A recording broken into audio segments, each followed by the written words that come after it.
que eu vou acrescentar aqui para vocês, ela se torna ainda mais premente no nosso tempo por conta da maneira de manejar o uso da terra. Uma das questões fundamentais é que o povo indígena ele faz, até desde sempre, o manejo sustentável da floresta. Ou seja, ocupa a floresta e faz dela um lugar de produção do seu sustento sem destruir essa floresta. É preciso manter a floresta de pé. Né? E exatamente aí que existe uma contradição entre o modo de viver e de trabalhar e de produzir que é próprio do mundo do capitalismo, né? E nós vivemos numa sociedade capitalista, e o modo de viver, de produzir e de se utilizar da floresta e do espaço que é próprio dos povos indígenas.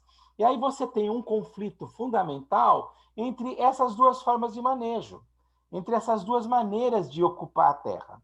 Tá? E aí você tem uma contradição, né, entre uma visão capitalista do trabalho, né, e que muitas vezes foi imposta aos povos indígenas, e uma visão diferente, uma visão marcada por outras culturas, por outras lógicas. Tá? E é uma questão fundamental nos dias de hoje, né? Porque boa parte dessas terras indígenas viraram os brumadinhos da vida, que a gente viu na TV, né? E aonde o garimpo e a utilização das terras, por exemplo, do vale lá do chamado Rio Doce, se transformaram em verdadeiros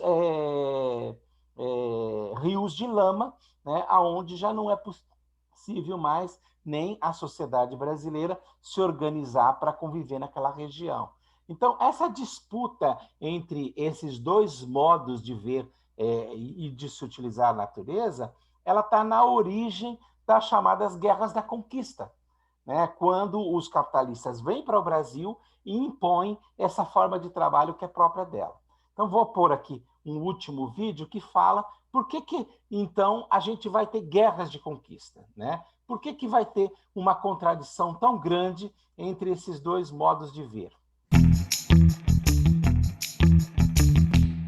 Logo no contexto da chegada dos portugueses ao Brasil, eles acabaram utilizando os indígenas, os nativos locais, como mão de obra escravizada e depois como mão de obra escravizada paralela à utilização do braço africano. Os indígenas foram, sobretudo, utilizados para, primeiro, a extração e exploração do pau-brasil e depois também para a exploração das drogas do sertão, ou seja, uma série de especiarias que eram comercializadas na Europa por preços muito elevados. Como uma forma de compensação, eles ganhavam o que era chamado de escambo, ou seja, alguns produtos, espelhos, miçangas, enfim, que eram dados como uma forma de comércio, de troca com essas populações. O que nós sabemos, no entanto, é que essa população foi altamente dizimada.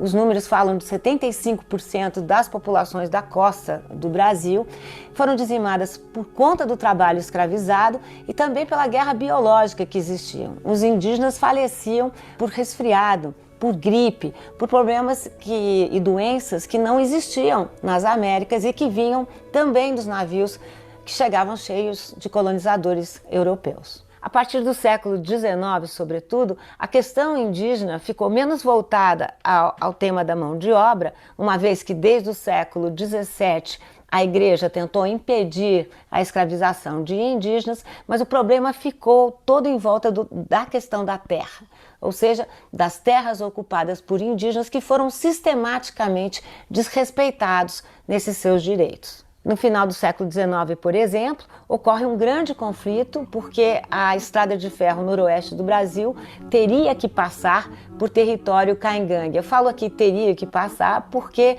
nesse contexto se usava até uma metáfora dos trilhos da civilização. Grandes intelectuais da época defenderam que os caingangue fossem dizimados. Esse foi de fato um grande conflito que tomou a época do Império, mas também o começo da República, e teve como resultado quase o final dessa população caingangue, que nos dias de hoje agora vem batalhando e construindo suas formas de identificação. Mas esse não é um tema, uma questão do nosso passado. né, do século XVI, XVII, XVIII e XIX. No século XX e no século XXI, ele anda cada vez mais atual. No momento presente, nós sabemos que empresários dos setores do agronegócio, mineradoras, industriais, têm constantemente evocado o passado como uma forma de legitimar um movimento de tomada das terras dos povos indígenas.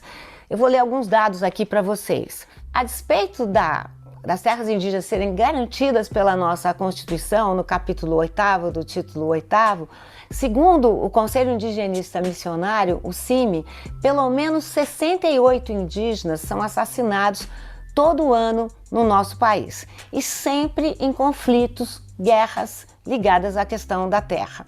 Só em 2015 assassinaram mesmo 137 pessoas. Em 2017, 110 índios foram mortos e 17 deles no Mato Grosso do Sul. A ONG britânica Global Witness concluiu em 2017 que o Brasil não é só um país letal em relação às populações indígenas, mas é dos países mais letais, mais perigosos em relação aos militantes e os ativistas da causa indígena. O elevado número de mortes de indígenas, ele é resultado dessa tensão que nós estamos aqui descrevendo, que começa com o tema da mão de obra, mas hoje em dia toma forma a partir da questão do problema da posse de terra. Por conta dessa tensão, o número de suicídios da população indígena é muito superior à média nacional. Também o número de mortes de crianças indígenas supera de longe a média nacional. Vou dar mais alguns dados para vocês aqui. A taxa de mortalidade infantil nesses grupos indígenas é quase 2 vezes mais alta do que a média nacional, que é de 13,8 em 2016. Foram 26,3 mortes para cada 1.000 nascimentos nas populações indígenas.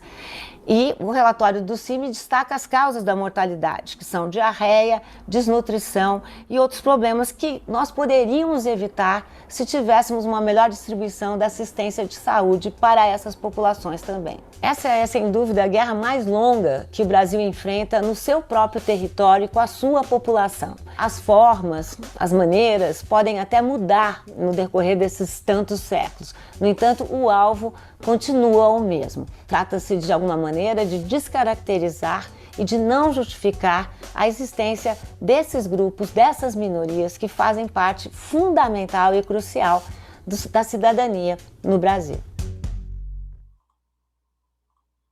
Bom, e assim nós terminamos aqui uma aula com vários elementos em que a gente resgata a questão indígena de ontem e hoje, né? Não é uma questão apenas do passado, como vocês estão vendo. É uma questão que permanece no presente e que é marcada aí por uma história de sofrimento dessas populações, né? Ainda hoje não há o reconhecimento da importância dessas populações. Bom, gente, então vamos ficando por aqui. Espero que vocês tenham gostado da nossa aula, né? Como eu falei, era uma aula com bastante elementos, tá? Eu vou publicar daqui a pouco para vocês o material do blog, se vocês quiserem já podem ir lendo, mas a atividade eu só vou publicar no período da tarde. Tá? Então, primeiro, eu quero que vocês leiam o texto que está lá, né, para depois fazerem a atividade. Então, eu vou encaminhar aí para vocês o texto e mais tarde eu encaminho a atividade para vocês fazerem, ok? Na próxima quinta-feira, a gente tem